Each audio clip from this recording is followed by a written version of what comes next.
이거는 항상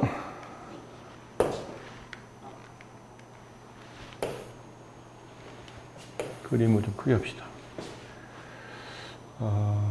원 들어와서 자주 했던 얘기인데, 만약에 원 위에 중심을 통과하는 지름의 양 끝점을 가지고 있는 현이 존재하면 어쨌든 원주각을 한번 그어보는 겁니다.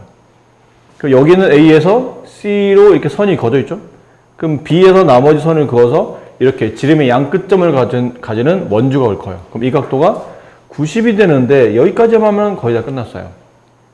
이유가 이쪽 있는 삼각형이 직각삼각형이 성립하고, 그러니까 이게 90도잖아요? 이게 65도예요.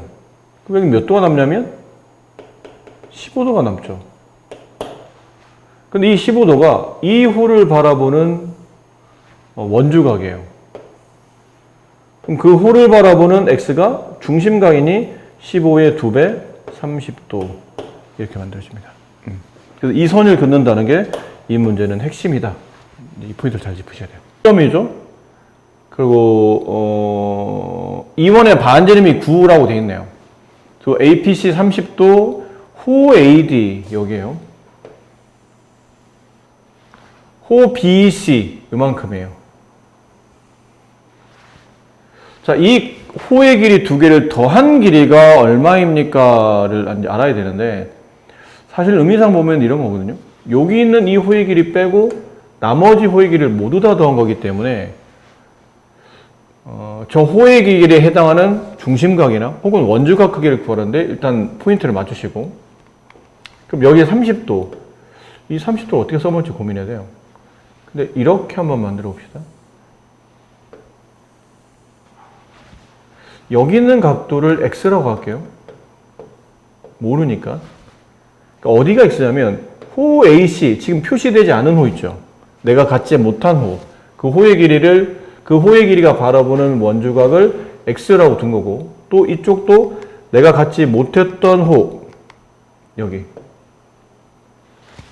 지금 내가 구하지 않는 호, 그 호를 끼고 있는 원주각, 다시 요만큼. 이만큼을 y라고 합시다. 이렇게. 그럼 여기서 알 수 있는 건 x 플러스 y가 30이라는 것 이해될까요? 삼각형의 외곽선이죠. 삼각형의 한 내각의 외곽은 바로 옆에 있는 내각을 빼고 나머지 두 내각의 합과 같다. 이렇게 되는 거. 이해될까요? 네. 자, 그럼 x 플러스 y가 30이에요. 근데 x 플러스 y라는 거는 아까 말한 문제에서 원하는 호의 길이를 뺀 나머지 호의 길이가 이 x가 바라보는 호의 길이, 이 호 AC, 그 다음에 y가 바라보는 이 호의 길이, 호 BD, 걔를 뺀 나머지 전체 호의 길이를 구하는 뜻이에요. 그럼 호 AC, 여기는 이 길이를 계산하려면 전체 원 둘레에서 뭐를 뺀 나머지라고 생각해야 되냐면 호 AC에다가 호 BD, 이 호의 길이를 뺀 나머지의 길이가 저기 문제에서 원하는 호의 길이가 되겠죠. 그럼 이 호의 길이를 계산하는 거예요. 이 호의 길이. 보세요. 얘랑 이 파란색과 원 하나를 다시 그려놓고, 저 원을 다시 그렸다고 칩시다. 위에 있는 원을. 근데 이 파란색 호의 길이와 이 파란색 호의 길이 1번과 이 빨간색 호의 길이 2번을 내가 더해서 요만큼을 만들어 칠게요. 요만큼의 파란색 호의 길이 1번. 그 다음 이만큼 빨간색의 호의 길이 2번. 요거 두 개를 더해서 원의 중심을 연결했다고 칩시다. 이렇게. 그럼 이 중심각은 몇 도일까요? 60도, 그렇죠. 그럼 아까 말했지만 내가 원하는 저 호의 길이는 전체 원의 둘레에서 요 호의 길이를 빼면 되는 거죠. 그럼 전체 원 둘레는 반지름이 9짜리니까 지름 곱하기 파이 빼기 이 호의 길이는, 여기 파란색, 빨간색 합친 호의 길이는 전체 호의 길이 18파이 곱하기 360분의 60, 약분하면 6분의 1, 약분하면 3파이. 내가 원하는 호의 길이는 15파이가 된다. 이렇게 돼요. 좀 문제 좀 헷갈립니다. 이게 x, y에 대한 새로운 미지수를 좀 자꾸 문제 푸는 게 좀 좋기 때문에. 오른쪽 그림에서 PT는 현도 아니네요. 원 밖에 있는 PT는 접선이고 T는 접점이며 얘가 X일 때 탄젠트 X가 3분의 1이랍니다. H의 길이가 2이고 원O의 넓이. 원O의 넓이를 구하려면 반지름이 필요하겠죠? 자, 이건 뭐부터 해야 되냐면 우리가 배웠던 이 개념이 있어요. 원 밖에 있는 한 점에서 접점을 그어서 만든 접선과 현이 이루는 각은 그 현이 바라보는 원주각과 같다. 여기 지금 벌어낸 각이 지금 책에서 X라고 되어 있기 때문에 이 각도 X가 돼요. 여기까지. 근데 남은 건 이 X에 대한 탄젠트? 그럼 X를 끼고 있는 어쨌든 직각삼각형을 찾아내야 된다는 얘기죠. X라는 각을 끼고 있는 직각삼각형? 그럼 여기는 X라는 각을 끼고 있는 직각삼각형을 찾으려고 하다 보니까 얘를 이렇게 옮겨요. 점비를 이렇게 움직여서 어디다 두냐면 이 T랑 원의 중심을 완벽히 통과하는 위치까지 이렇게 둬요. 그리고는 이렇게 그죠? 이렇게. 원의 중심을 통과하게 만들었던 이유가 지름의 양끝점을 가지고 있는 원주각 크기는 90도, 180에 접한 90이 된다. 그리고 여기가 X면 당연히 여기도 뭐가 되냐면 X가 되겠죠. 같은 호 AT를 끼고 있는 이쪽 원주각은 같은 각의 크기일 테니까. 그럼 저절로 직각삼각이 만들어졌어요. 이 삼각을 바깥으로 빼서 이렇게 느낌을 한번 그려보면 이런 느낌으로 한번 그려보면 직각. 여기를 직각이니까 여기 A, 그다음에 여기 짧은 쪽이 T, 여기를 B'이라 합시다. B'. 여기가 X 이렇게 되겠죠. 탄젠트 X가 3분의 1이니까 이 변이 3일 때 이 변이 1이라는 뜻이에요. 비율적으로 그렇다는 얘기죠. 근데 실제 이 길이가 얼마죠? 2네요. 곱하기 2에 되죠. 그럼 얘도 곱하기 2를 해야 되니까 이 변 길이는 6이 돼요. 그럼 피타고라스 이 변의 길이가 이 변이 왜 필요한 거냐? 왜 피타고라스 써야 되냐면 이 변이 이 원의 지름이거든요. 그럼 루트 6의 제곱 36 플러스 2의 제곱 4 루트 40 루트 40은 2루트 10 지름이 2루트 10 그럼 반지름은 루트 10 따라서 원의 넓이는 10파이 이렇게 됩니다. 대표값이라는 단어인데 실제로는 이 대표값 하기 전에 우리가 배우는 파트가 이제 통계죠. 근데 이 통계가 중요한 학문이에요. 그러니까 인간이 미래를 예측할 수 없잖아요. 근데 예측할 수 없다고 해서 그냥 방치해두면 앞으로 벌어질 일에 대한 준비가 하나도 안 됐기 때문에 여러 가지 사회 전반적으로, 정치 전반적으로, 인간 세상 전반적으로 문제가 발생할 수도 있어요. 그래서 미래를 예측할 수 없다 보니까 할 수 있는 방식은 기존에 알려져 있는 어떤 여러 가지 경험이나 관찰이나 실험에서 얻어진 결과물 혹은 자료를 통해서 다음이 이렇게 되지 않을까라고 예상하는 겁니다. 그래서 통계학이 상당히 유망한 직종이에요. 그러니까 우리 때도 그랬고 지금도 그렇고 통계학은 유망한 직종 중에 하나입니다. 애들이 통계학을 잘 몰라서 그렇지 세상 만사 다 통계로 이루어져 있거든요. 회사의 업무뿐 아니라 정치적인 변화, 뭐 하다못해 군사적인 변화, 뭐 사람 심리 상태도 다 어떻게 보면 통계에 많이 관련돼 있다 보니까 참 중요한 학문인데 이 통계를 중학교 때 나눠서 고등학교 때 나눠서 두 번 배우게 되는데 1학년 때도 잠깐 통계를 배우죠. 1학년 때 통계 배웠던 기억나요? 그치, 그런 거. 줄기, 잎, 뭐 이런 것들 배우고 잎사귀 잎사귀만 나도 네. 맞아요. 잎사귀 하니까 나도 순간 나도 했는데 가봐보니까 네. 이제 줄기 잎 배우고 그때 이제 별량이라는 거 배우고 그러면서 도수 분포표, 상대 도수, 뭐 히스토그램 뭐 이런 것도 했었잖아요. 근데 그때서 이제 지금 여기서 필요한 단어는 이제 도수라는 단어. 근데 도수를 이해하려면 또 별량이라는 단어를 이해해야 돼요. 별량은 내가 수집한 자료를 숫자로 나타내면 다 별량입니다. 그러니까 우리 반 학생들의 이번 시험 수학 점수를 조사했어요. 그럼 우리 반 학생이 만약 뭐 30명 있다고 치면 그 30명의 각각의 개인의 점수가 다 별량이 되는 겁니다. 그럼 우리 반 학생의 이번에 뭐 키를 쟀어요. 그럼 키를 재다 보면 우리 반 학생들 30명의 키가 다 별량이 되는 거예요. 그럼 별량은 인간 세상에서 무수히 많은 종류가 있겠죠. 별량을 잴 수 있는 것들은, 별량으로 놓을 수 있는 것들은. 근데 그 별량을 너무 많은 학생들의 별량을 갖고 너무 많은 어떤 자리의 별량을 나열하다 보면 사실 이게 통계 자료를 쓰기가 좀 불편할 때가 많아요. 우리 반 학생만 놓고 따져도 30명이 있지만 전교 학생이나 뭐 충청도에 있는 학생들, 이번 충청도에 있는 학생들한테 뭐 기준으로 키를 조사해봤어. 아니면 대한민국 학생들 지금 뭐 중학교 2학년 학생들 같은 경우 평균 키를 구하기 위해서 키를 조사하다 보니까 다 알아야 되잖아요. 그럼 이 많은 수백만 명이 되는 그 많은 학생들 키를 어떻게 일일이 다 수치로 나열할 수는 있겠지만 나열한 게 무슨 의미가 있겠나요? 보기만 불편하겠죠.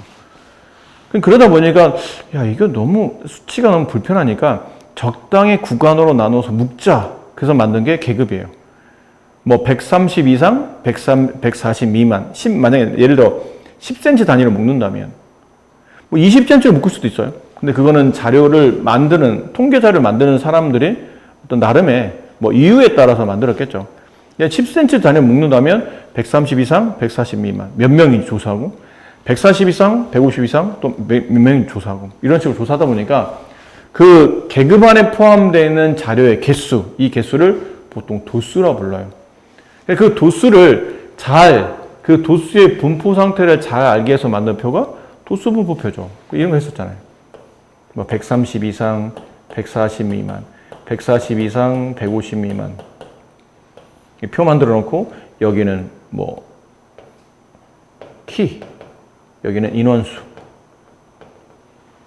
이게 우리가 알고 있는 도수인 거죠. 이게 계급이 되는 거고.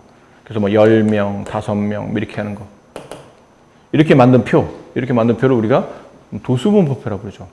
근데 그 도수분표를 표를 그려도 괜찮지만 이 표를 다시 이렇게 막대 그래프 위에 올려놓죠. 그래서 0 한 다음에 여기서부터 140, 150, 130 이상이 필요하네요. 네. 130 이상 뭐 이런 식으로 130 이상 140 미만 여기 10명 여기 보면 이렇게 표시가 돼 있을 거예요. 여기 10명 이런 표로 이런 그림으로 그 다음에 140 이상 150 미만이 뭐 5명 이런 식으로 이렇게 막대 그래프 형태로 나타낸 걸 히스토그램이라고 보죠. 그러니까 도수 분포표보다 막대 그래프를 그리는 이유는 눈의 시각성이 좀 더 좋으라고 눈에 확 띄라고 만드는 느낌이 있죠. 그다음에 얘를 다시 어떤 추이 이렇게 변화량을 좀 더 쉽게 알기 위해서 윗변에 중점에다가 꼭점을 잡고 이렇게 막 이렇게 있는 거죠. 이렇게 이어서 앞에 있는 계급 하나 더 있다고 치고 보통은 히스토그램 그릴 때 상대 도수 분포 다각형 도수 분포 다각형 그릴 때 앞쪽에 계급 하나 더 있다고 치고 중간쯤 위치에다가 이렇게 점 잡고 이렇게 찍고 또 이렇게 다음 계급에 또 중점 찍고 뭐 찡도 찍고 이렇게 하다 보면 뭐 이런 식의 꺾은선 그래프 모양이 나타나죠. 얘를 도수 분포 다각형이라고 불렀었어요. 다 나름의 장단점. 이건 표로 그냥 간단히 만든 거고 얘는 시각으로 좀 더 표현한 거고 이건 도수 분포 다각형은 보통 변화량 추이나 아니면 다른 자료들을 비교하고 싶을 때 그때 주로 이제 많이 쓰이는 것. 그러면서 중1 마지막 파트에 상대 도수라는 걸 배웠어요. 이건 이제 확률할 때도 많이 쓰였죠. 그래서 전체 자료의 개수 분의 내가 원하는 어떤 특정 구간의 자료의 개수. 이러면 상대 도수라는 게 나온다. 이게 알고 보면 우리가 알고 있는 확률값을 구하는 방식이 되며 여기다 100 곱하면 100분율이 되죠. 몇 %라는. 그런 걸 이제 중1 때 배웠고 중3 때 이제 새로운 통계를 배우는데 그 새로운 통계가 이겁니다. 중3 때 배우는 통계는 이 두 가지인데 대표값이라는 걸 배우고요. 그 다음은 삼포도라는 걸 배워요. 그래서 이렇게 배우고 고등학교 올라가잖아요. 그대로 다시 배우면 되거든요. 또 배웁니다. 근데 지금보다 좀 더 어렵고 수학적 지식도 그때는 또 많이 쌓였을 거라 그동안 배웠던 수학적 지식을 접목시켜서 이제 통계를 좀 더 전문적으로 배우게 되는데 대표급 산포도라는 게 이제 중학교 때 혹은 고등학교 때 배우는 통계는 이 두 가지 위주로 대표값, 산포도를 배우는데 대표값은 뭐냐면 단어 뜻 그대로예요. 내가 수집한 자료를 대표할 수 있는 값. 근데 이 종류가 중학교 때 세 가지를 배워요. 평균, 중앙값, 최빈값. 고등학교 올라가시면 얘네는 안 합니다. 얘만 합니다. 그럼 이게 뭐냐면 우리 반 학생 30명 아까 수학 점수를 조사했는데 각각의 별량들, 각각의 수집한 자료, 그 수학 점수를 숫자로 표현한 점수가 다 제각각이기 때문에 그 자료를 수집한 사람 입장에서는 조금 말한 것처럼 이거를 통계 자료를 쓰기가 좀 불편할 때가 있어요. 그럼 이걸 좀 정리할 필요가 있고, 그럼 정리하다 보니까 이제 뭐 흔히 말하는 선생님이 야, 니네 각각 30명 몇 점이야? 라고 물어봤는데 다 제각각 자기 점수를 말하잖아. 별 의미가 없다고 생각하는 거죠. 그래서 뭐라고 말씀하신 거냐면, 야, 그러지 말고 우리 반의 대표값, 이번 수학 점수에 대표값을 잡아보자 할 때 주로 이제 평균이 많이 쓰이죠. 평균은 수집한 자료 숫자를 다 덧셈해요. 그거 30명으로 나눠. 그럼 우리가 알고 있는 평균이 나오죠. 그 방식으로 우리 반 30명의 대표 점수를 찾겠다는 얘기죠. 그다음에 중앙값은 뭐냐면 점수 작은 학생들 점수부터 쭉 배열해요. 제일 높은 학생들까지 배열한 다음에 수치상 그 순서상 정중앙에 있는 숫자, 그 정중앙에 있는 숫자를 우리 반의 대표 값으로 보겠다는 얘기죠. 근데 이게 이제 중앙값을 잠깐 신경 써야 될 게 자료가 하나, 둘, 셋, 넷, 5개가 있어요. 그럼 작은 숫부터 뒤로 가면 갈수록 숫자를 이제 크게 이렇게 배열한 거죠. 그럼 얘가 중앙값이 되는 거예요. 정중앙에는 세 번째 숫자가. 근데 자료가 만약에 6개야? 그럼 세 번째와 네 번째 중앙이 있어야 되는데 세 번째, 네 번째는 자료가 없거든요. 그럼 이때는 어떻게 합니까? 그러면 세 번째 자료와 네 번째 자료, 중앙에 있는 2개 자료를 더한 다음에 걔를 평균처럼 2로 나누면 이게 중앙값이 돼요. 이해될까요? 어렵진 않죠? 네. 그러니까 자료가 홀수이면 정 가운데 있는 것, 짝수이면 정 가운데 있는 거 하나 가지고 2개이기 때문에 그 2개를 더한 값을 2로 나누는 게 중앙값이 된다는 뜻이고, 최빈값은 가장 빈도가 많은 값을 말해요. 그러니까 점수를 막 불렀는데 애들 쭉 부르다 보니까 점수 폭과 관계없이 80점이 제일 많았어. 그럼 그거를 우리 반의 대표값으로 잡겠다고 약속을 하는 겁니다. 그럼 뭐로 대표값을 잡을지는 그 통계 자료를 조사하는 사람의 임의에 따라 달라지겠죠. 그 사람이 판단을 해야 돼요. 이거는 평균 내는 게 낫겠다.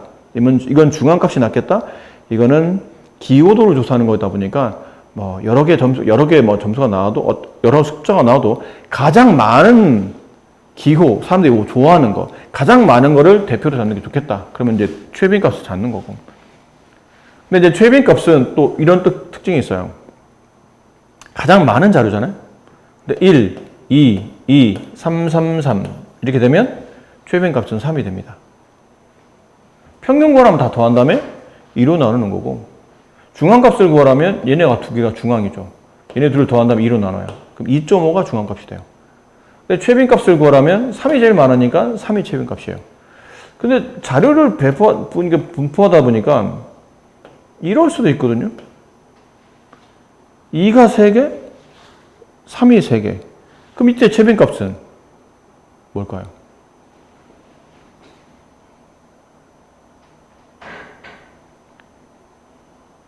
최빈값은 자료 중에 제일 많이 나오는 수치를 최빈값이라고 부르죠. 그럼 위에서는 1이 1개, 2가 2개, 3이 제일 많으니까 최빈값은 3입니다. 라고 얘기하는데 여기는 1이 하나, 2가 3개, 3도 3개? 그럼 최빈값은 2인 거야? 3 거야? 아니면 둘 다인 거야? 이때는 없다고 말해요. 최빈값이. 그러니까 최빈값이라는 단어가 어쨌든 나와 있는 자료 중에 가장 많은 거를 찾아라는 얘기인데 가장 많은 게 없어요.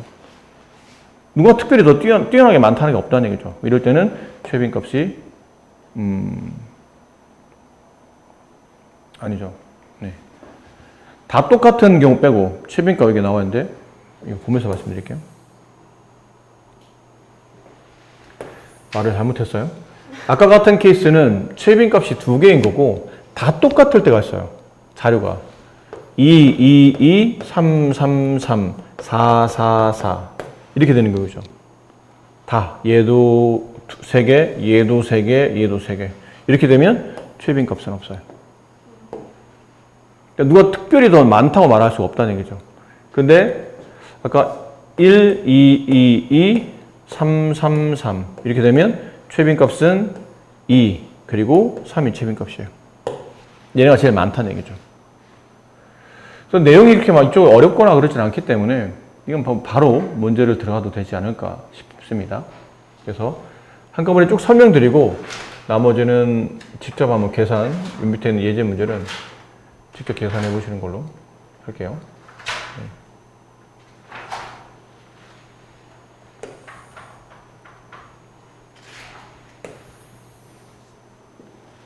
자, 이 자료들을 통해서 평균 중앙값, 최빈값을 찾으시오. 평균 찾으려면 이거 다 더하라는 얘기죠. 그럼 몇 명이냐면 8명. 8로 나누시면 돼요.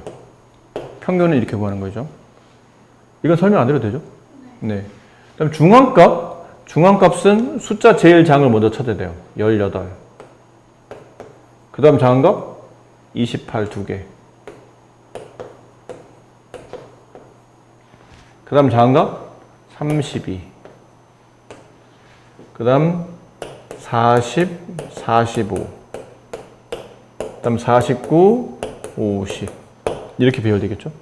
그 배열된 것 중에 정중앙에 있는 숫자 2개를, 정중앙이 하나면 하나 뽑고 2개면 2개를 뽑았는데 이거 2개죠. 요렇게 2개. 네 번째와 다섯 번째. 걔네를 더한 다음에 2로 나눠요. 그러면 72를 2로 나눴으니까 36이 중앙값이 된다라는 뜻이고, 최빈값은 여기 나와 있는 수치 중에 가장 많이 나와 있는 수치는 28이네요. 네, 이렇게 찾아주시면 돼요. 확인 2번. 이건 이거 푸셔야 되고. 오늘 아침부터 정신이 없어요. 혼자 헛소리하고. 아까도 막 어제 너무 생각하지 못했던 휴일이라 나도 어제 쉬었거든요.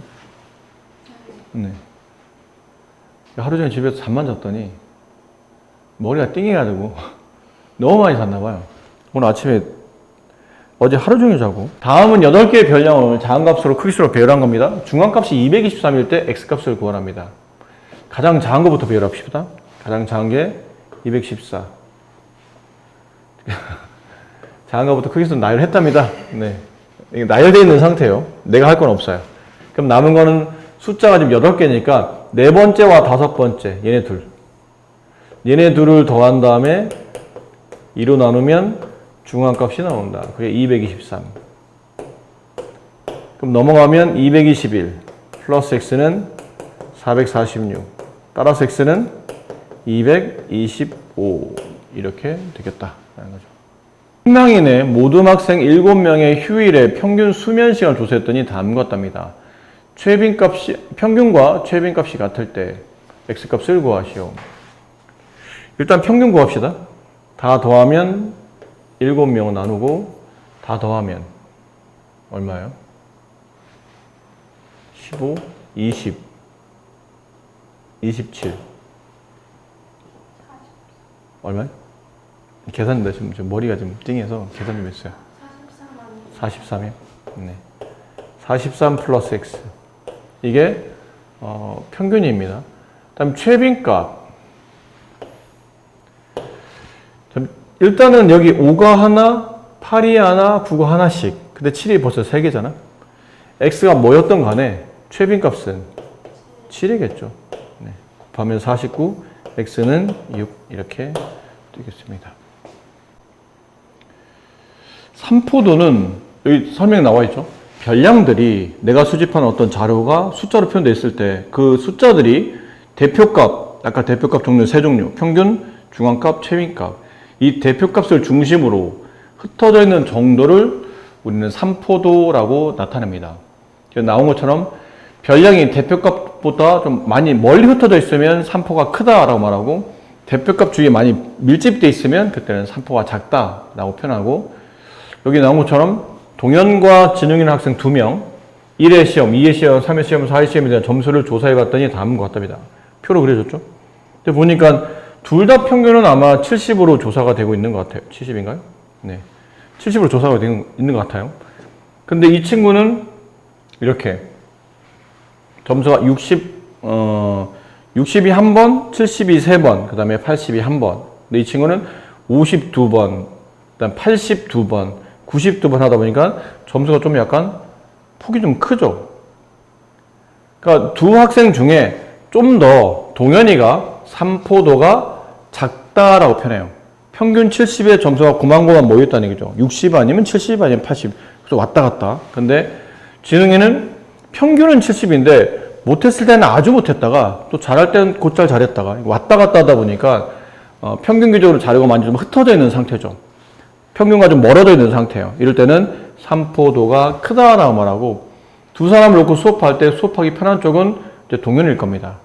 이 친구는 한 70점 정도 수준에 맞춰서 설명해주면 충분히 설명을 잘 알아들을 텐데, 이 친구는 뭐 70에 맞고 설명해주면 어떤 단어는 이해도가 좋아서 확 금방 이해해서 설명이 좀 쉽다고 느끼거나, 또 상대적으로 어떤 단어는 점수대가 좀 낮은 친구다 보니, 낮을 때도 있는 친구다 보니까 기복이 있다 보니까 설명에 대한 수준은 동일하나 학생이 받아들이는 체감의 난이도가 좀 달라서 조금 수업하기 좀 어려운 학생이긴 하죠. 이 친구 같은 경우는 왔다 갔다 하니까 그때 이제 산포도라는 표현을 쓰게 된다는 겁니다. 그 뭐 밑에 이제 중요한 단어도 편차라는 말이 나와요. 편차.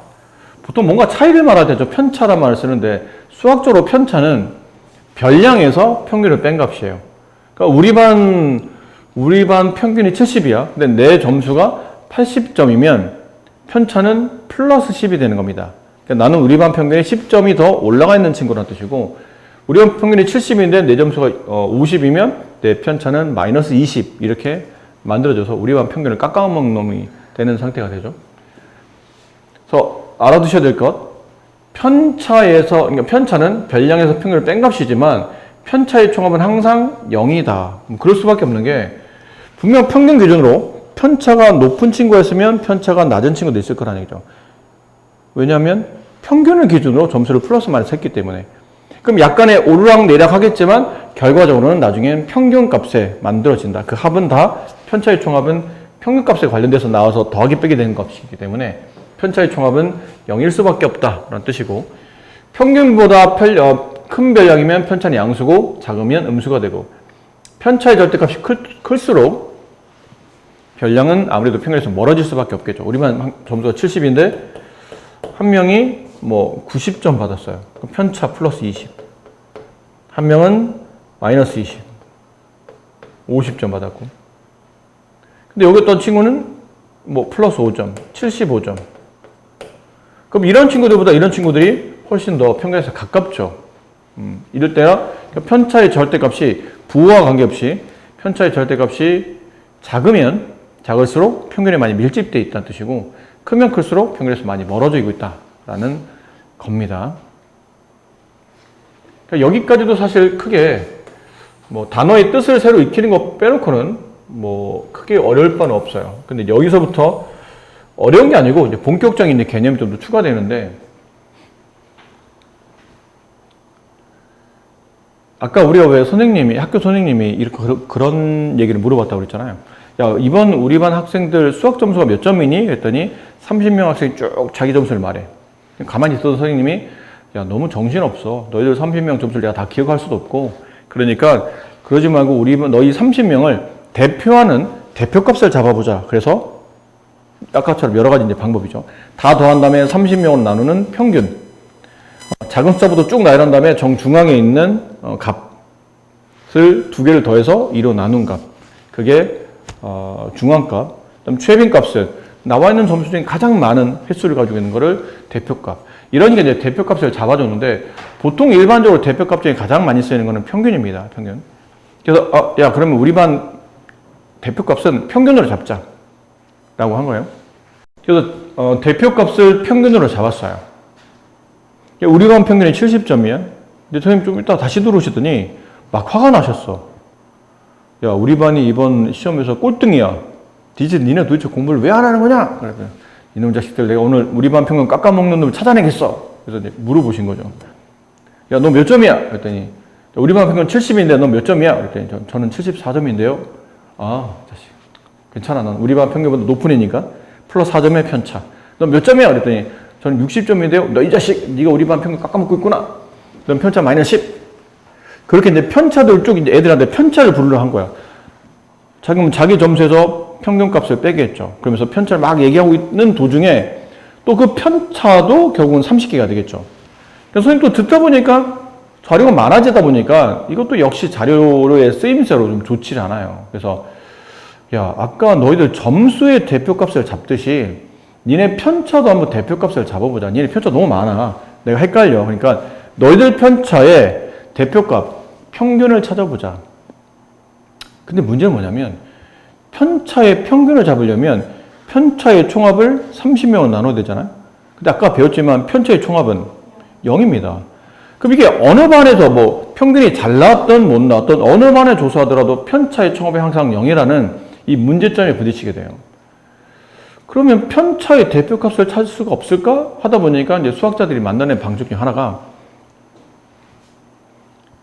편차의 총합이 0이므로 이게 의미가 없고 그럼 0 안 나오게 만드는 방법이 뭘까 고민하다 보니까 이게 양의 크기만큼 음이 어딘가에 존재하기 때문에 이런 일이 발생하거든요. 그럼 음을 양처럼 처리할 수 있는 방식이 뭐가 있을까 했더니 이제 제곱이 있었던 거죠. 그래서 그 편차들을 다 제곱시켜요. 그래서 음이 안 나오도록. 제곱시켜서 그 편차들을 다 더한 값을 아까 인원수인 30명으로 나눠요. 걔를 분산이라 부르기로 약속합니다. 이 분산이 자료가 평균을 기준으로 흩어져 있는 정도를 나타내는 삼포도라는 게 돼요. 삼포도. 자료가 평균을 기준으로 흩어져 있는 정도를 말하며 이 삼포도를 중학교 때는 두 가지를 배워요. 하나는 분산이라는 걸 배우고 하나는 표준편차라는 걸 배웁니다. 근데 표준편차는 결과적으로 분산을 구한 다음에 그 분산의 루트를 씌우는 값이기 때문에 의미상 분산이 훨씬 더 중요하다는 얘기예요. 어차피 표준편차는 분산만 구해주면 구해줄 수 있는 거니까.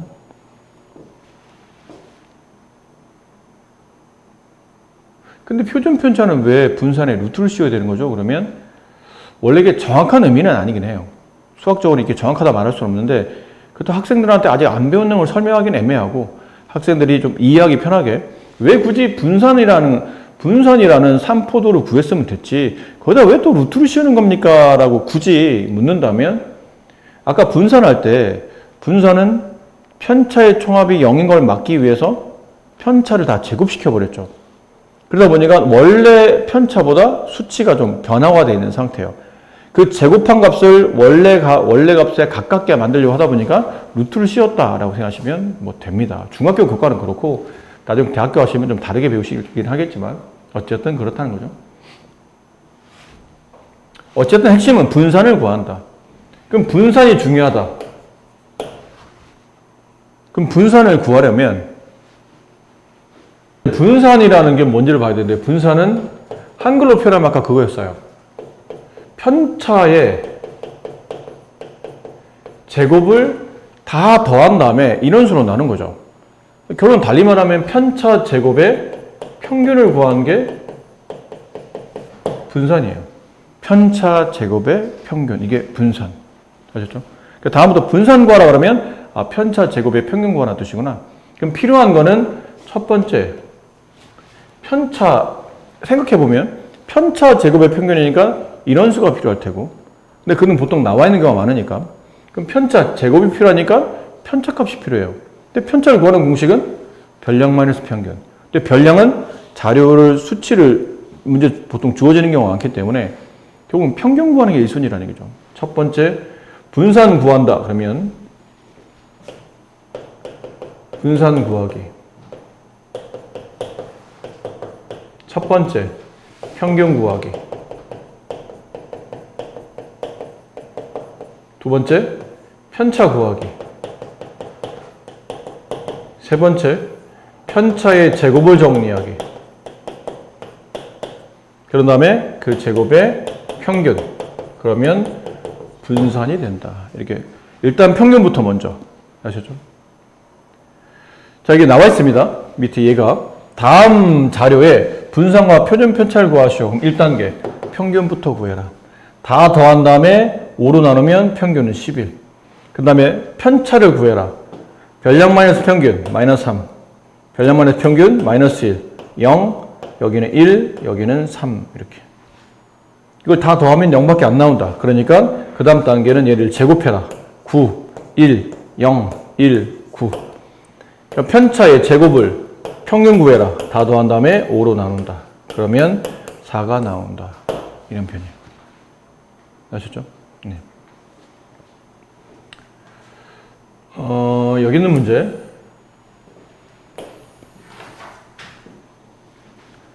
자, 편차를 위해서 별량 구하기. 이건 이제, 아까 그 편차라는 게 별량 마이너스 평균이니까 평균과 별량과 편차는 서로 밀접한 관련이 있다는 뜻이죠. 그럼 네 사람의 편차가 나왔어요. 근데 이 반의 평균이 75점이야. 그럼 A 학생의 점수는 몇 점인가요? 그러면 이 친구는 점수가 몇 점이죠? 60? 74점. 네. 그렇죠? 그럼 여기는 이 친구는 편차가 X네요? 그럼 별량은?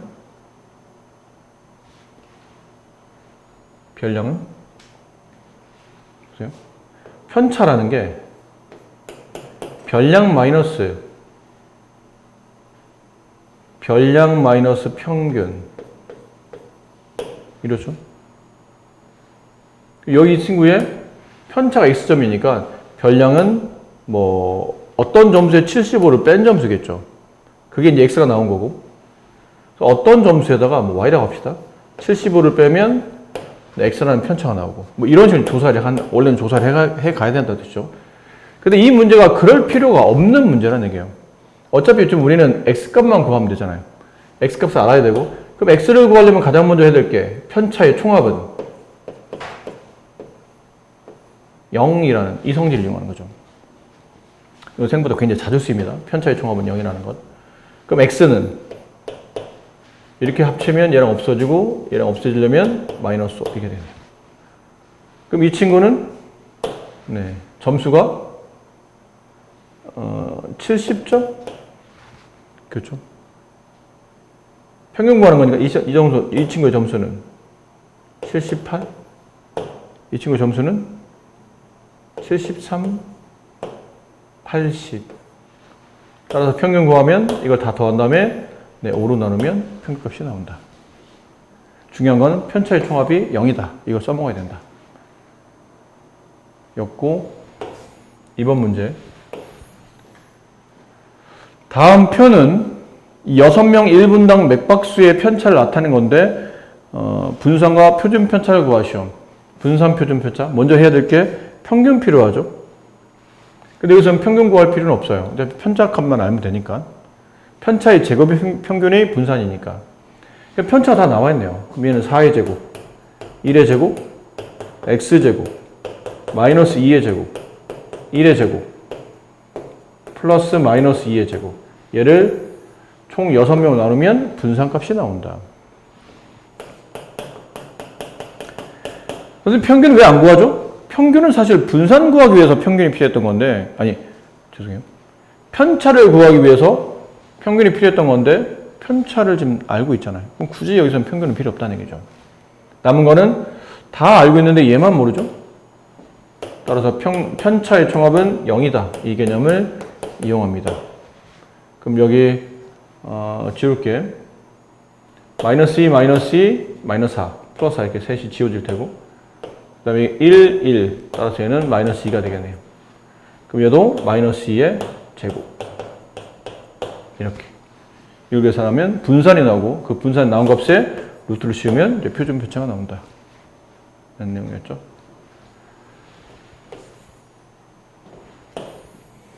다섯 개의 별량 7, x, 9, y, 11의 평균이 9이고 분산이 5일 때 x제곱 플러스 y제곱 값을 구하시오. 평균이 9랍니다. 일단 다 더해야 되겠죠. 이거 다 더하면 27 플러스 x 플러스 y. 이거를 별량 5개 5로 나누면 평균 9가 나온다. 그리고 분산이 5랍니다. 분산을 구하는 방식은 별량 마이너스 평균이죠.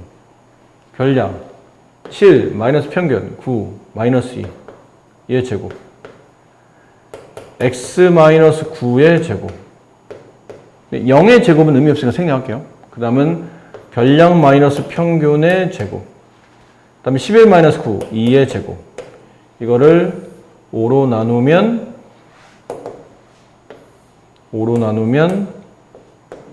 네, 분산 5가 나온다. 이거 정리하게 되면 x 플러스 y는 얼마인가요? 45에서 27을 빼면 28? 이거 하나? 그럼 여기 정리해 봅시다. 일단 여기도 곱하면 25가 되고 얘 4, 얘 4 합치면 8 넘어가면 25 마이너스 8 17 그죠? 그럼 이걸 분배하게 되면 x제곱 마이너스 18x 플러스 81 플러스 y제곱 마이너스 18y 플러스 81은 17 이렇게 되는 꼴이었죠. 그럼 정리해 보니까 x제곱 플러스 y제곱 이렇게 썼고 얘네들이 이제 동량을 묶어요. 공통유수를 묶어요. 마이너스 18을 묶으면 x 플러스 y 그 다음에 81, 81 161을 빼게 되면 45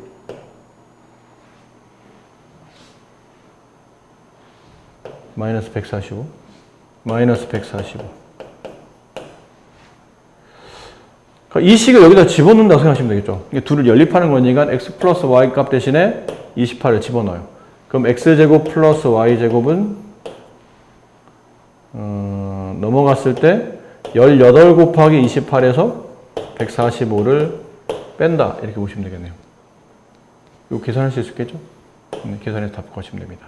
그러니까 뭐 좀 지저분해 보이지만 뭐 사실은 딱히 어려울 건 없어요. 그냥 시키는 대로 그러니까 x, y에 대한 문자씩 나오고 집어넣을 수 있는 거 집어넣고 정리할 거 정리하고 그래 주시면 되는 거라. 네. 그 다음 자료의 이해. 자, 오른쪽 표는 A, B 두 반의 국어 성적의 평균과 표준 편차를 나타낸 겁니다. 다음 중 옳은 것을 모두 고르시오. 기억. 분산은 A반이 B반보다 더 크다. 자, 분산인데 분산이라는 얘기는 표준 편차를 제곱하면 분산이 나오지 않을까요?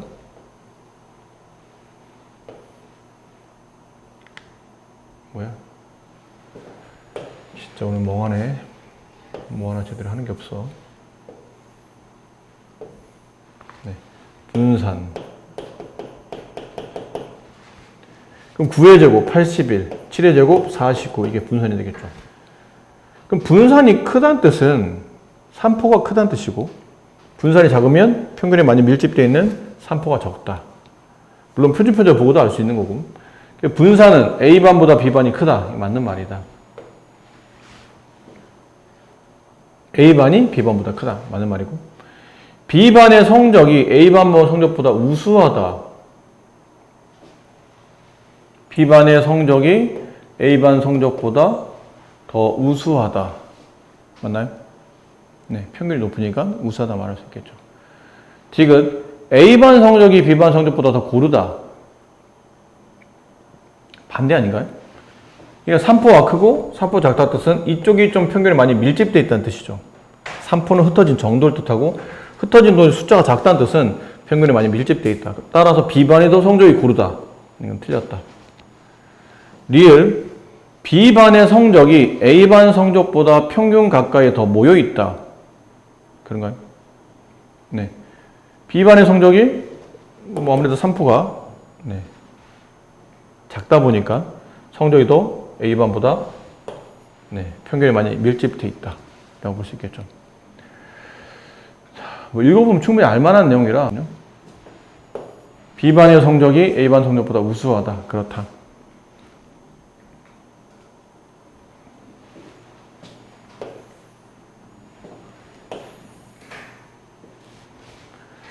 자, 두 집단 전체 평균 분산 표준 편차. 이번엔 집단이 두 집단이에요. 남학생 집단, 여학생 집단. 자, 평균과 분산을 각각 나타낸 겁니다. 학생 수도 있고요. 이 전체 학생의 표준 편차를 구하랍니다. 전체 학생의 표준 편차를 구하라는 얘기는 전체 학생의 분산을 일단 먼저 구해야 되겠네요. 그럼 전체 학생의 분산을 구한다? 이게 어떤 의미일까요? 전체 학생의 분산은 이제 전체 학생의 편차의 제곱의 총합을 계산해야 되죠. 그렇지? 전체 학생의 분산을 구하라는 뜻은 전체 학생의 편차 제곱의 총합을 전체 학생 수 20명으로 나눠라. 그러면 되겠네요. 그럼 내가 구할 거는 분자값인 전체 학생 편차의 제곱의 총합이 필요하고, 그 얘기는 남학생 편차의 제곱의 총합에서 여학생 편차의 제곱의 합을 더하면 전체 편차의 제곱의 합이 나오겠죠. 그럼 다시 남학생의 편차 제곱의 합을 구하래요. 편차 제곱의 합은 어떻게 구했었죠?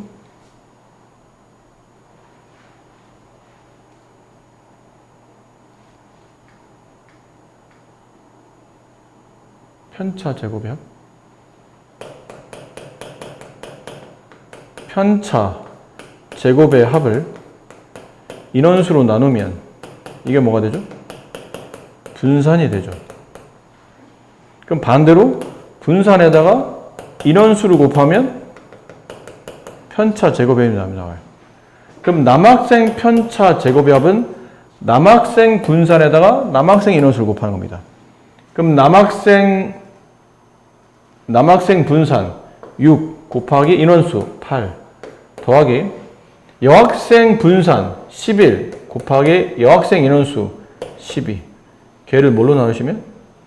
20으로 나누시면 주어져 있는 분산값을 구하시고, 그 분산에 루트를 씌우시면 표준 편차가 나온다가 되죠.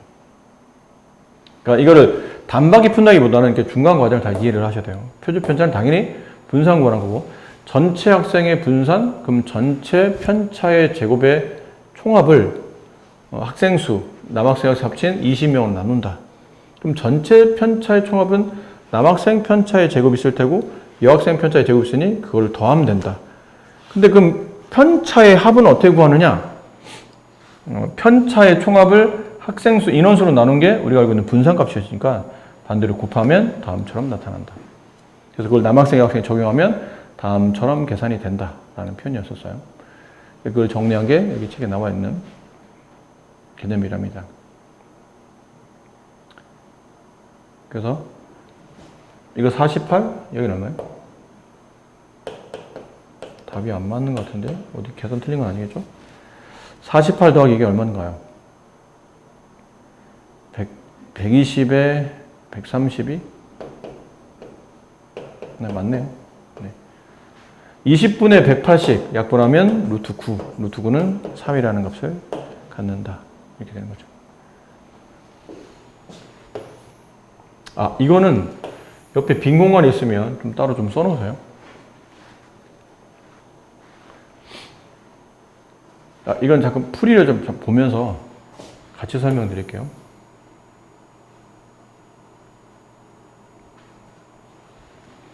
계산하기가 좀 귀찮아서.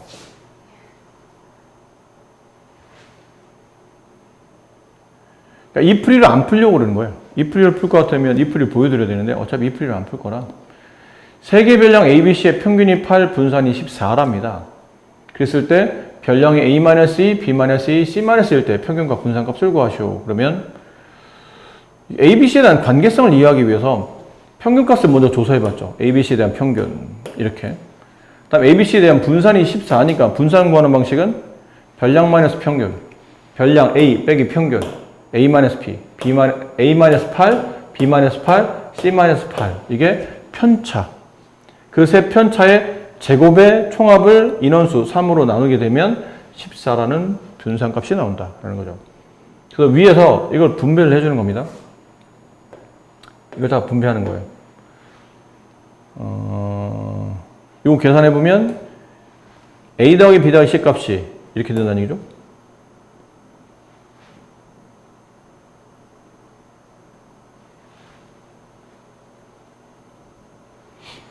이것도 많이 줄여 써놨네요.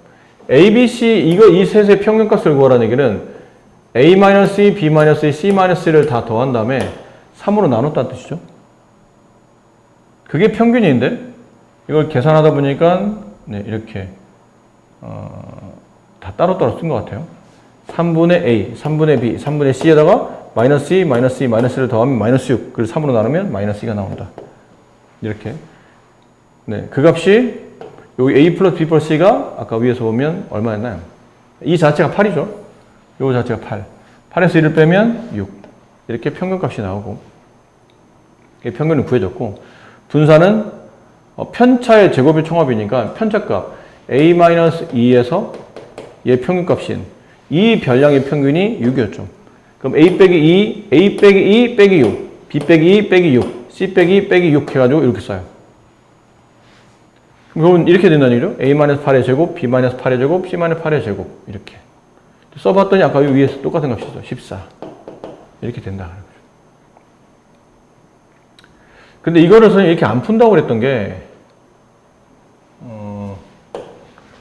이걸 책 옆에다 좀 써놓으세요. 만약에 원래 별량이 x1, x2, 땡땡땡, xn이었어요. 총 n개의 별량이죠. 이 별량의 평균을 구했다고 칩시다. 평균이 m이었어요. 분산은 그냥 v였다고 합시다. 그럼 표준 편차는 이 v의 루트 c은 루트 v가 되겠죠. 뭐 이런 것들.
이렇게 됐는데 여기는 별량값에다가 똑같이 A배를 하고 B만큼 더했다고 칩시다. 그럼 각각의 별량값은 AX1 플러스 B, AX2 플러스 B, AXN 플러스 B 이렇게 바뀔 겁니다. 그럼 그랬을 때 이 새로 바뀐 별량들에 대한 평균과 분산과 표준 편차는 저들과는 아무 관계없는 게 아니고 매우 밀접한 관계를 맺어요. 그 그 관계가 이겁니다. 각 별량의 A배 플러스 B가 되면 원래 새로 만들어진 평균값도 원래 평균값의 A배 플러스 B 이런 꼴이 돼요.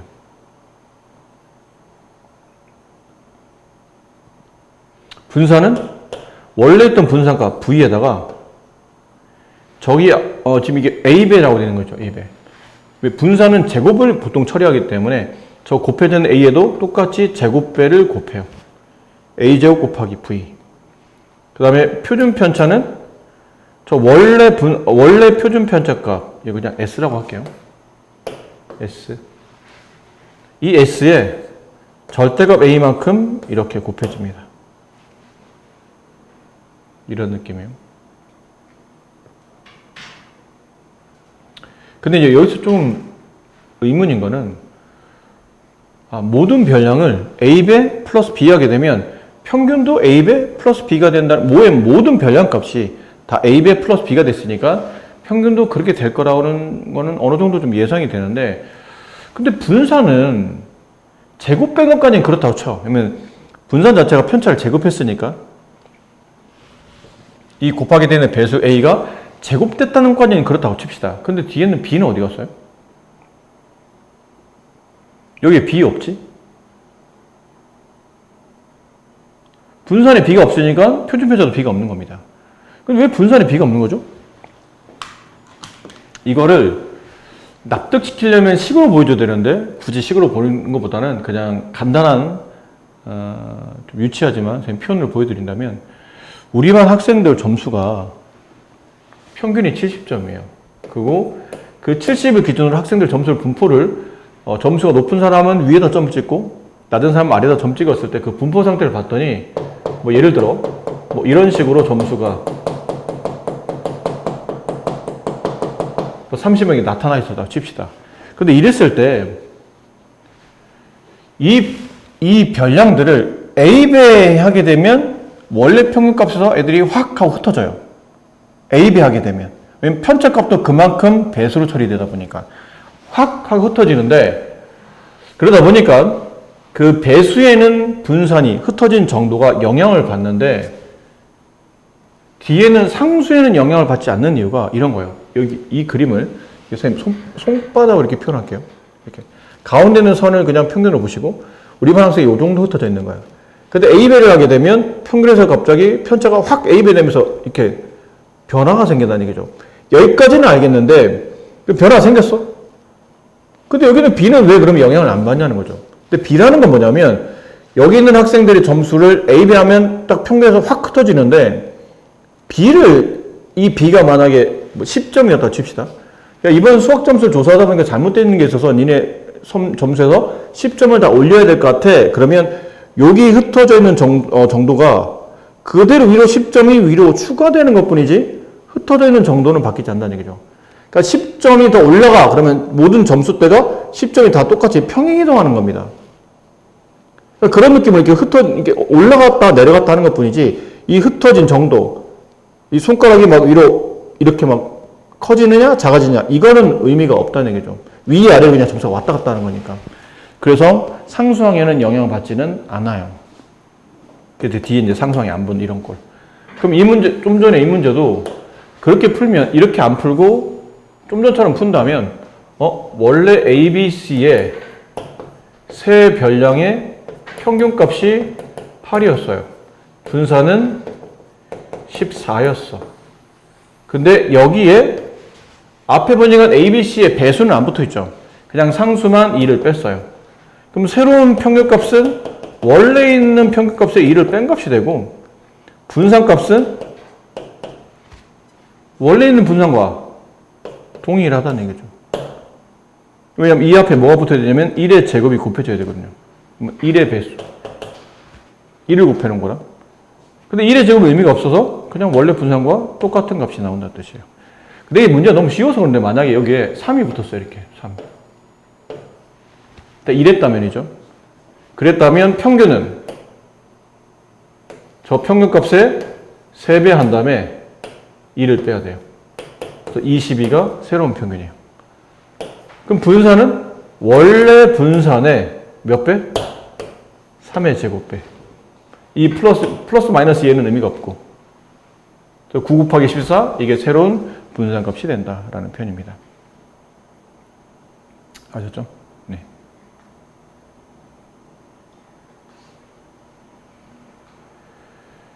자, 안 끝났어요? 안 끝났습니다. 뒤에 잠깐만. 근데 이 교재는 끝난 것 같다? 안 나왔네요. 네. 근데 이 상관관계는 보통 우리가 이 수업할 때 이게 중단한 연습 문제 나오면 여기까지 수업하잖아요. 근데 얘는 딱히 뭐 할 게 별로 없어서 뒤에 바로 이어서 할게요. 상관관계. 근데 그나마 다행인 거는 이 상관관계는 유치원생에 여기다 갖다 놓고 설명해도 알아들을 겁니다. 아, 진짜야. 여기 근처에 있는 왜 이렇게 어린이집 가서 5살 호랑이 반 애들에서 한 2명 이렇게 데리고 와서 설명하면 걔네 다 알아들어요, 이 정도는. 그러니까 여기 워낙 평균 중에도, 그러니까 그 통계 중에도 워낙 쉬운 파트예요. 필기할 것도 별로 없고. 자, 보실까요? 산점도라는 게 뭐냐면 이쪽 단원에서는 이제 상관관계를 배우는데 상관관계, 너랑 나랑 무슨 관계, 이걸 따지겠다는 얘기죠. 그래서 별량을 2개를 잡아요. 그래서 가로축에 한 별량, 세로축에 다른 별량을 잡아두고 그 별량 사이의 관계를 그 점으로 표현한 것, 이걸 보통 산점도라 불러요. 산점도. 흩어진 거를 점으로 표시를 했다는 뜻이죠. 근데 상관관계, 이 관계를 봤더니 여기 두 별량 사이의 관계를 봤어요. 봤더니 여기서 이 첫 번째 그림은 하나의 별량이 다 그렇지는 않지만 전체적인 흐름을 보니까 하나의 별량이 크면 클수록 나머지 별량도 커지는 현상이 발생한다는 얘기죠. 약간 이런 느낌이니까. 이런 느낌. 그럼 여기는 별량값이 점점 커지게 되면 이쪽 별량값도 점점 위로 올라가는 거죠. 오른쪽 위로 가니까 오른쪽 위 x 커지면 y도 커진다라는 뜻이죠. 그 다음에 있는 거는 그들의 상관관계가 한 별량이 커지면 나머지 별량은 작아지고 있는 거죠. 이런 관계. 그러니까 밑에서 보면 이건 별 관계 없어 보이는 거죠. 하나 커진다고 이 관계를 보니까 이렇게 돼 있는데 이건 뭐 하나 커진다고 보기도 어렵고 작아진다고 보기도 어렵고 얘도 하나는 커진데 나머지는 크게 변화가 없고 얘는 하나는 그대로인데 나머지가 좀 커지고 있죠. 그럼 서로 상관관계가 얘 위에는 2개 그림처럼 서로 밀접한 관련을 맺고 있다 보기는 어렵다는 얘기죠. 그랬을 때 얘처럼 오른쪽 위로 가는 관계를 양의 상관관계라 부르고 오른쪽 아래로 가는 관계를 음의 상관관계라 부르며 얘는 뭐 크게 상관관계 없다라고 표현합니다. 여기 보면 좀 더 강하냐 약하냐 이게 상관관계가 얘는 양인 것처럼 보이는데 좀 많이 흩어져 있죠? 그럼 좀 약한 거고 가면 갈수록 좀 더 많이 밀집돼 있으면 좀 더 강해진다는 뜻이에요. 보세요. 얼마나 쉬운지. 양의 상관관계에 있는 것, 니은, 끝. 음의 상관관계에 있는 것, 기역, 리을. 상관관계 없는 것, 디귿이나 비읍은 상관관계 없어 보인다. 뭐 이런 걸 찾는 겁니다. 니은과 미음도 양이네요. 네. 얘는 좀 약하고 얘네는 강하고. 그런 거. 그렇죠? 네. 이 보세요. 요새 왜 필기 안 하잖아. 안 해도 될 만큼 쉬워요. 이 상관관계를 봤더니 음의 상관관계죠. 하나 별량이 커지면 나머지 별량은 작아지는 관계. 그 두 관계를 표현한 거라고 말할 수 있는 거. 몸무게와 키. 몸무게와 키? 키가 커지면 몸무게도 상대적으로 보통 많아지죠. 키가 크다는 얘기는 그러니까 살도 많고 뼈도 많다는 일반적으로 이렇게 키 작은 애들보다는 뼈나 살이 많다는 뜻이잖아. 그러니까 항상 그런 건 아니지만 일반적으로는 키가 커지면 몸무게도 보통 증가하는 게 맞겠지. 그래서 1번은 양의 상관관계로 보는 게 맞을 것 같아요. 어머니 나이와 아들의 키 무슨 관계가 있나요? 어머니 나이가 많아진다 해서 아들 키가 갑자기 같이 늘거나 같이 줄거나 하지는 않잖아요. 산의 높이와 기온 이건 음이 맞죠. 그러면 산의 높이가 커지면 커질수록 산의 높이가 높아지면 추워지잖아요. 그렇죠?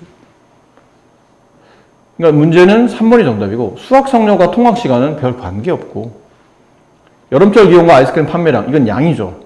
여름철 기온이 높아지면 판매량은 많아지는 거죠. 아이스크림은. 보신 바와 같이 뭐 따라 안 써도 알 만큼 굉장히 쉬운 내용이다. 이것 얘도 다음 5명 학생 중에 용돈에 비하여 이게 아래에 있는 별량값이 용돈이고 왼쪽에 있는 별량값이 지출액이에요. 다음 학생 중에 용돈에 비하여 지출액이 많은 사람 누굽니까? 용돈은 적은 편인데 돈 많이 쓰고 있는 애들. 이 아닐까요? 얘는 용돈 작잖아. 근데 돈을 엄청 많이 쓰고 있지, 지금. 2번, 용돈에 비하여 지출액이 가장 적은 학생이 나온 뜻은 용돈은 많이 가지고 있으나 그러니까 빚 지출액이 높지 않은 친구들. 누구죠? B. 네. 그런 거예요. 이런 거 우리 하고 있는 거야. 얼마나 유치합니까? 네. 자, 오른쪽 3점도는 유제네 반 학생들 10명에 대한 국어 성적 조사한 거예요. 6권 이상이 읽은 학생들 중에 국어 성적이 70점 이상인 학생 수. 6권 이상이니까 여기 좀 표현한 것처럼 이렇게 줄 긋는 거죠. 이렇게 줄 긋어서 이쪽에 있는 친구들. 그 중에서 국어 성적이 70점 이상, 여기 위에. 여기 있는 학생들. 세면 돼요. 근데 그 사람들의 평균 구하는 거죠? 아니네. 밑에 거. 8권 이상이 읽은 사람. 8권 이상. 여기. 요 하나, 둘, 셋, 넷, 5명. 요 5명 평균. 다 더한 다음에 5로 나눈다. 참 부끄럽지 않나요? 중3 교과인데 이런 걸 하고 있다는 게. 끝났어요. 거봐. 내가 이거 한 이유가 있다니까? 네가 아마 너는 중단 하나 진행하는데 선생님 갑자기 야 뒤에 준도 나갑니다 그랬더니 흠칫 뭐지? 과제가 늘어났네? 이랬는데 알고 보니까 에휴 애들 장난 같다. 자 지금부터 하세요. 더 설명드릴 건 없어요. 그러니까 지금부터 아까 유제 문제 안 푼 거부터 시작해서 쭉 한번 풀어봅시다.